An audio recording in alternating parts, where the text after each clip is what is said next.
Hello everyone, I'm Steve Hartman and welcome to Kindness 101. I'm here with my co-teacher Meryl, she's also my daughter, and behind the camera my son Emmett, who is our director. I just gave you a promotion. Okay. We're going to double your salary. Okay. So what's your total now? $0.00. Okay, congratulations. Don't spend it all in one place. Okay, today is exciting because we're going to explore one of the most enduring questions of human existence. Why are you here? What is your purpose? It's easy to figure out the purpose of most things. Like Meryl, what's the purpose of this? To make toast. To make toast, right? What's the purpose of this? To draw. Or write. Or write. What's the purpose of Bun Bun? To snuggle with. To snuggle with. What's the purpose of Emmett? It's hard to describe the purpose of humans. It is hard, but that's why we're here. How do you figure out the purpose of a person? Specifically, how do you figure out the purpose of you? Meryl, when you and I first started putting together this lesson plan and I asked you to define purpose, you had the best definition of purpose that I've ever heard, and I asked you to write it down. Can you show the boys and girls and tell them what you think the definition of purpose is? I said, purpose is the things you do for other people that are unique to you. And you know why I love that? It's got two things I think are very important. Unique to you. You have to discover what your purpose is, and it's going to be special to you. The other thing that I love about Meryl's definition here is purpose is about other people. I think other people has to be in there. So that was a very good definition. So where do we begin this search? Well, a lot of people find purpose in family. Others find it in faith, and some find it in their work. We've got 4 stories today about people who found their purpose in very different places. The first one is about a guy who found his purpose in his job. But it's not a fancy job. He's a bus driver. And yet he found his reason for being right there behind the wheel. Let's take a look. You can see why someone might hate being a school bus driver. The early hours, when the weather sours, the abundance of responsibility combined with the absence of eyes in the back of your head. Y'all have a good day. Nevertheless, Curtis Jenkins loves delivering these little ones to Lake Highlands Elementary in Dallas, Texas. Yes. Emily Grunninger is the principal. He goes way beyond the outlined responsibilities and duties of a bus driver. I mean, that bus is like a family. These are my children. These are my community. I love them all. To establish community, What's your job, man? he starts by giving everyone responsibility. This is one of the police officers. It's an elaborate flowchart. She's the administrative assistant to the president. Administrative assistant to the president. Yeah. Everyone working together to build a yellow bus utopia. And we're gonna care about each other and we're gonna love everybody, right? I put time, effort, love, care, understanding each and every one of those kids. Omar. To show his love and understanding, Hey, Chief. Curtis gives presents throughout the year. You say you like baseball. Each gift personally selected with that child in mind. He gave this girl a t-shirt Her first book. with a picture from a book she made. I'm hoping this t-shirt inspire her to keep on writing books. Over the years, he has bought these kids bikes, backpacks, handed out cards on birthdays, and even turkeys at Thanksgiving. He has spent thousands out of his own pocket. And yet, if you ask the kids what they like most about Curtis, the gifts don't even come up. He really cares about us. Is really kind. And he helps anyone in need. Ethan Engel is a 5th grader. It means a lot to you. Yeah. He says the bus ride is often the best part of his day. My mom got divorced when I was only 4. See you tomorrow. He's the father that I always wanted. In some ways, I wish my dad could have been like that. We make the mistake sometimes of thinking certain jobs are more important than others. I know. But Curtis Jenkins made his job important, and in doing so, even created his own salary. That's the paycheck right there. If I can get that, you can keep the money. When I was a kid, I made the mistake of thinking some jobs were more important than others. I remember thinking when I grew up, I didn't want to make speedometer needles. Do you know what a speedometer needle is? Yes. Like when you're in a, you do? Yeah, sort of like a machine that tells you how fast you're going when you're in a car. Right. It's on the dashboard. Yeah, and now when you look at them, it's usually digital. But when I was growing up, there was a little needle. And that needle like would Yeah. move up to whatever the speed was. And I thought, when I grow up, I don't want to I thought that'd be trivial. I'm going to grow up and I'm going to make speedometer needles. To me, that was the epitome of a trivial job. But you know what? I was wrong. What I didn't realize, what Curtis does realize, is that you can find purpose no matter what you do for a living, if your main focus is on others. I know a football player who thought his purpose was to score touchdowns and be famous. But that alone isn't really a purpose, is it? Fortunately, this guy eventually discovered his real purpose about as far from the football field as you can get. His journey began when he met a stranger in a bookstore. Take a look at this. In the bestseller section of this Barnes & Noble, Kathy Rackley found a novel story of her own. I mean, a chance encounter in a bookstore, how wonderful is that? Did you have any idea at all who he was? None. And you didn't tell her? I didn't, but I knew they were going to find out. Yeah. But I wasn't going to say it. Fact is, Kathy may have been the only one in Athens who didn't know the name Malcolm Mitchell. Number 26 for the University of Georgia Bulldogs was one of the top recruits in the country a few years ago. He's Georgia royalty, and presumably, if Kathy had known that, she wouldn't have stood in that Barnes & Noble, talking his ear off about the book club she'd just joined. I mean, he like stepped back and he said, "You did?" And he said, "Can I join your book club?" And I said, I don't know if you want to join mine. We're all 40, 50, and 60-year-old women. But Malcolm was undeterred. So now, one of the top wide receivers in the country meets monthly with his book club lady friends. Oh, yeah. And then he went to the wedding? I love that part. He's the only man and the youngest by a generation. But Malcolm doesn't care, nor does he care what anyone thinks. Somebody called me a nerd. It's not a word that I'm used to hearing. Is it okay, though? Are you okay with the label? I was proud of it. Great. It's like a badge of honor to me, knowing where I came from. Malcolm confessed to me that when he started college, he could only read at about a junior high level, and it bothered him. So he started putting as much effort into his reading game as his football game. Every free moment, he had a book in his hand. He's now reading things he never dreamed he could. And although some of the book club selections he would never pick himself, Malcolm seems to enjoy them all. Yeah, the ending was great. Looking at your life now, all you've accomplished, what are you most proud of? I finished the Hunger Games series in about 2 days. Reading the Hunger Games. Yeah. Have you seen any of the footage? Have you scored touchdowns? That's not your most proud moment? That came natural. That's a gift. I had to work to read. But his greatest talent may lie in his ability to step so outside his comfort zone, to be able to meet people and focus so sincerely on what they have in common instead of their trivial differences. Nice to meet you. Nice to meet you. Sometimes football makes great men, and sometimes great men just happen to play football. Malcolm went on to play football for the New England Patriots. He even got a Super Bowl ring. But is that a purpose, really? Winning an award, even if it's an award as big as a Super Bowl? Let's ask Malcolm. He joins us now. How you doing, Malcolm? I'm doing well. How are you doing, Steve? I'm doing great. After our first meeting, I told you that I didn't think your purpose was football. And when I told you that, you said nobody ever told you that before. And you got this big smile, kind of like you got now. Why did that make you happy to hear? I think I realized at a young age there was more to a person than their athletic ability. And to hear someone recognize something in me that was more relevant was refreshing.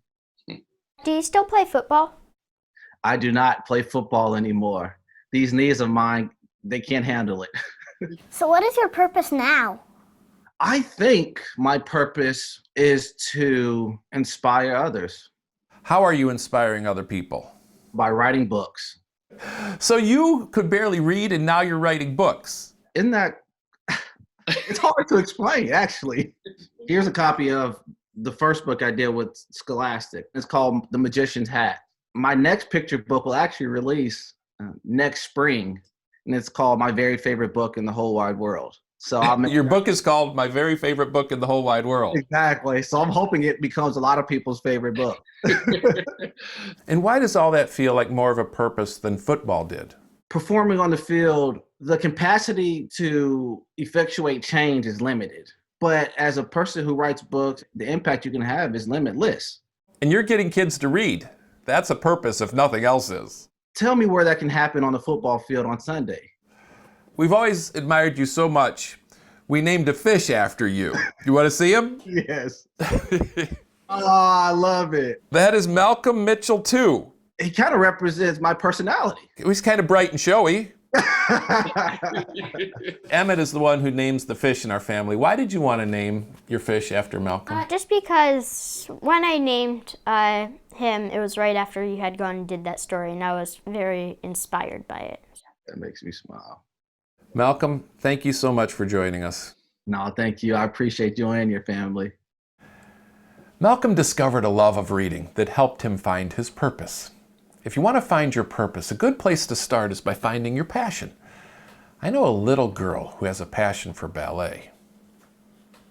And she helped me tell the story of a dancer who has definitely found her purpose. Watch this. I must admit, when my 5-year-old daughter Meryl took up ballet, I assumed it would be a passing phase. Kids burn out, and even professional ballerinas are often done by 30. But I have since learned there is one remarkable exception, which is why I came here to Dallas, Texas. Actually, why we came to Dallas, Texas. To meet the women I want to become. Suzelle Poole is every ballerina's exemplar. More than 7 decades in dance and still on her toes.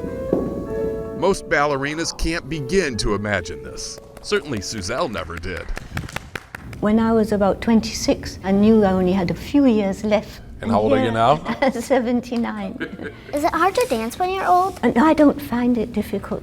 Some people think that I dance better than ever or something, but some people haven't seen me. You know, They weren't alive. Born in London, Suzelle started dancing at the age of 7 and eventually performed around the world. Today, she still does guest appearances with local dance companies with no plans for a final farewell. Even when she broke her arm a few years ago, Suzelle was back at the bar within a week. Okay, what's your favorite move? Move? Your favorite move? That's a very interesting question. I do the Dying Swan very well. That's a solo ballet that puts the dancer on point for almost 3 minutes. Obviously, Suzelle still loves it. In fact, the only thing she likes more is sharing the joy. She now teaches at the Royal Ballet Dance Academy, inspiring local kids and the occasional traveling junior journalist who would have never forgiven her dad if he didn't bring her along to meet the one person in the world who understands her passion better than anyone. Ballet helps everything. If you're not feeling well, you do a ballet class and you feel better after. Does that happen to you too? Yes, that's true. So true. From the tips of their toes to the glow in their hearts. She grew up loving dance, like you.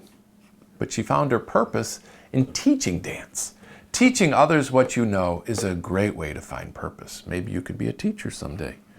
Maybe you could teach Emmett how to dance. Please don't. So far, we've talked a lot about people who found their purpose through their job or what they do.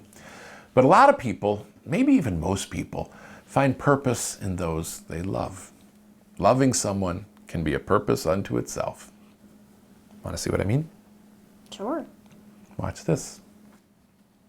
Around Starkville, Mississippi, Charles Evans is known mostly for his questionable taste in lawn furnishings. But I came here for something undeniably beautiful. The man with the plan. Charles met his wife Louise back in 1949. When you looked at her, it's like, whoa, like electrical shock. Really? I guess it's love. To Charles, true love is so powerful, nothing can stop it. That's a big 4-letter word. Nothing. Straighten it out. Which is why, after she died in 2011, after 60 years of marriage, he decided a grave marker wasn't enough, that their love deserved more than a monument. What their love needed was a museum. And so, in a little outbuilding behind his house, Charles Evans built built just that. This is our memorabilia area. Inside, he's got the shoe shine stand he was working at when he met her. He's got all the music they used to dance to.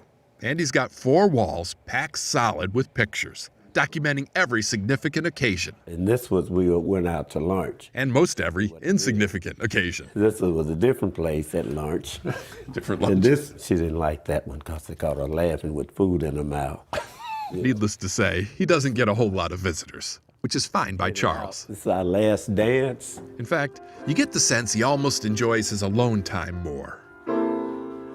On slow days, he slow dances with Louise. I guess I'm trying to relive our life, would you think? Maybe. I don't know. It's so hard to explain, you know.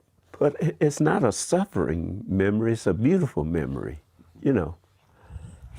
Sometimes people try to tell Charles to move on. But in his mind, why would you want to make a bunch of new memories? This is us again. When the old ones are still so good. Yeah, she was lovely. That's a beautiful picture. I think loving your spouse or your family, giving them your all, I think that can be a very good purpose. And it certainly fits with the definition that you gave us at the beginning of the class. Let's look at that again. You said that purpose is the things you do for other people that are unique to you. That's just perfect. Do you have any idea what your purpose is? I have the teeniest bit of an idea. What do you think, maybe? Spreading joy and helping others when they feel bad or sad. Like that sort of stuff. I think you'd be very good at that. I think you'd be very good at that. Emmett? Spreading joy. Spreading joy? Making people laugh. Yeah. He's very good at making people laugh. You've made a lot of people laugh through our classes. What about you? Do you know what your purpose is? My purpose? Well, being a good dad and a good husband. I've got a few purposes. But you know more and more what I think my purpose may be? Using the stories that we tell to help kids learn about kindness. I feel like I'm finding my purpose through this class. And maybe you guys are finding your purpose in that way too. So that's it for today. Be sure and join us next Monday for our next class, which is going to be about service. Volunteering. Doing things for other people. Service. Service is a great way to find purpose, actually. So be sure and join us for that class. In the meantime, if you want to reach out, you can get to us by email at kindness101@cbsnews.com. Teachers, please join our Facebook group. That is called On the Road for Educators. Teachers, please join. And of course, if you like the stories we showed, I have new ones of those every Friday on the CBS Evening News with Nora O'Donnell. Did you know there was toast in there? Until then, stay kind, everybody.